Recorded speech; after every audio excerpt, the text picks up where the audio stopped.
Aku tidak terima dituduh seperti itu. Hubungan kami mulai renggang. Aku tidak lagi menyapa dan makan sarapan yang dibuatkan oleh Siti. Pertengkaran terus terjadi dan semakin parah. Aku akhirnya pisah ranjang dengan Siti. Aku tidak bisa tidur dengannya. Aku putuskan untuk tidur di kamar satu lagi dengan beralaskan tikar. Melewati tengah malam, aku terkejut oleh sebuah tangan yang mengelus lenganku. Begitu aku berbalik, sosok perempuan cantik berdiri di hadapanku. Tidak sekalipun aku mengenalnya, tapi ia sepertinya mengenalku. Perempuan itu menggodaku dan minta ditiduri. Aku ingin menolak, tapi tidak bisa. Aku menuruti keinginan perempuan itu. Keesokan paginya, Siti menemukanku tidur telanjang di kamar belakang. Ia marah. Ia memutuskan pergi dari rumah.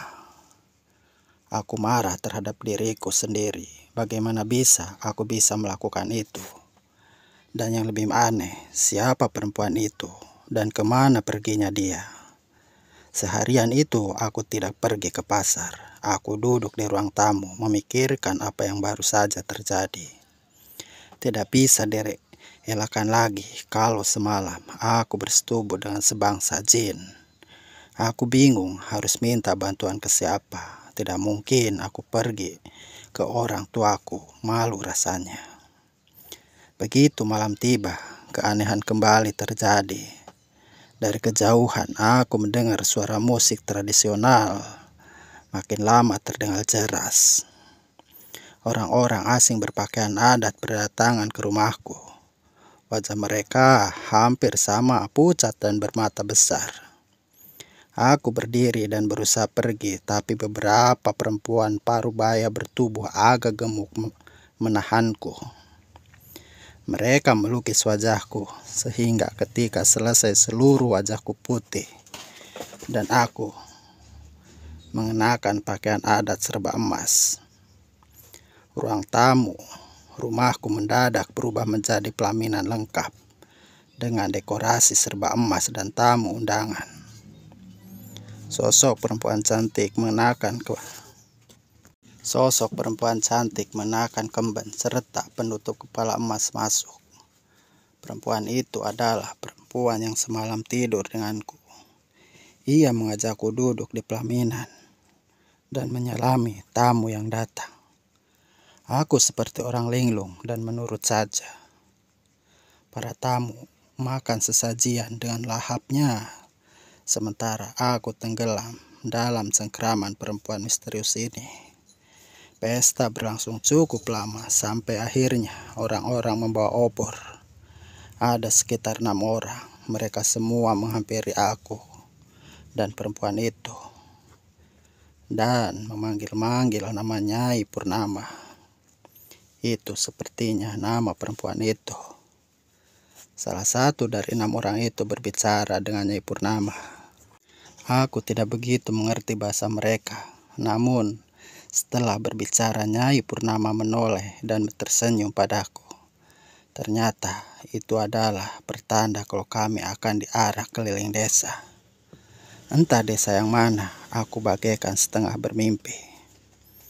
Kebun-kebun kosong dan hamparan sawah yang mengelilingi rumahku berubah jadi sebuah pedesaan lengkap dengan orang-orang desa yang menyambut arak-arakan kami. Aku dan Nyai Dia ditandu menggunakan semacam kereta kuda berukir naga. Namun alih-alih menggunakan kuda, para orang pembawa obor itu menunduh kami.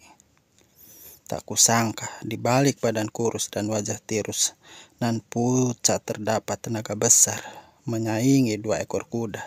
Perjalanan yang aku alami benar-benar magis. Aku bagai seorang pangeran dari kerajaan yang disambut meriah oleh rakyatnya. Satu persatu wajah misterius yang menyuraki kami kuperhatikan baik-baik. Ada satu kesamaan pada wajah mereka, yaitu mereka tidak beralis. Agak aneh, tapi aku tak berani bertanya kepadanya dia di sebelahku. Sekitar 1 jam kami diarak sampai akhirnya kembali ke rumah. Herannya, setelah diarak, aku merasa sudah sangat mengenalnya dia, padahal namanya saja baru aku ketahui tadi. Tidak lama setelah para tamu dan orang-orang pembawa obor itu pergi, kami ditinggal sendiri di dalam kamar pengantin yang sudah dihias sangat indah, lengkap dengan bunga-bunga di atas kasur. Dia melepaskan pakaiannya hingga tak sehelai pun menempel di tubuhnya. Aku pun tergoda dan melakukan hal yang sama. Hasrat di antara kami berdua tidak tertahankan, hingga akhir kami melakukan hal yang tidak seharusnya kami lakukan. Sepengalamanku bergaul dengan istriku, aku tidak pernah merasakan hubungan yang senikmat dengannya dia. Kami benar-benar menyatu jadi satu, dan seakan-akan sukmaku disedot olehnya. Setelah kami melakukan itu, sehingga aku terkulai lemas di atas kasur, sementara dia menghilang menjelang subuh. Ketika berbaring sendiri di atas kasur, aku masih tak percaya dengan apa yang terjadi. Benar-benar serasa mimpi, tapi nyata. Tanpa aku sadari, aku menikahi seorang perempuan bernama dia yang entah asalnya dari alam mana, tapi aku perlahan-lahan menikmatinya. Aku terjerat olehnya, terutama setelah kami berhubungan. Tubuhku sangat lelah, dan aku tidak bisa berpikir lagi. Aku langsung tidak sadarkan diri. Bersambung.